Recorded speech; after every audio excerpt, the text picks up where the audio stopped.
मी आता उभा आहे अंबरनाथच्या प्राचीन शिवमंदिराबाहेर आणि आपण पाहू शकतात जे शिवमंदिरात जाण्याचा रस्ता आहे तो पूर्णपणे बंद झालेला आहे आणि ज्या मंदिरावरती जे मंदिरात जाण्यासाठी जो ब्रिज आहे तो पूर्णपणे पाण्याने वाहताना दिसतोय। आपण जे ब्रिज पुलावरती आपण पाणी पाहू शकतात, प्रचंड पाणी हे आलेले आहे। जे मलंगड पट्टीमध्ये जो पाऊस पडतोय आणि त्यामुळे प्रचंड पाणी या भागामध्ये आलेले आहे आणि हे जे पाणी वाहताना दिसते आपण हे पाणी जे उल्हास नदीचं पाणी आहे आणि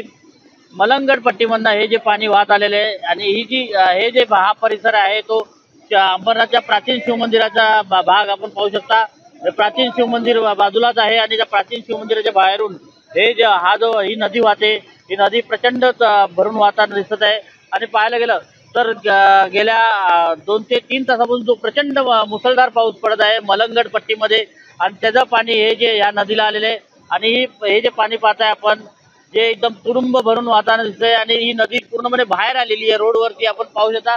रोडवर हा जो बाजूचा रोड आहे त्या रोडवरती ही नदी आलेली आहे आणि या नदीवरनं आता जे पाणी वाहताना दिसते आणि प्रचंड तुडुंब भरून ही नदी वाहताना दिसते। उल्हास नदी जी बोलली जाते, प्राचीन शिवमंदिराबाहेरून जी वाहणारी नदी ही आता आपण पाहताय आणि त्याचप्रमाणे जो गेल्या काही तासापासून प्रचंड पाऊस पडतोय मलंगड पट्टीमध्ये, त्यामुळे या नदीला पाणी आलेलं आहे आणि आता पाहू शकता जे शिवमंदिर आहे हे पूर्णपणे बंद झालेलं आहे कारण की तिथे जाण्याचा मार्ग आता बंद झालेला आहे।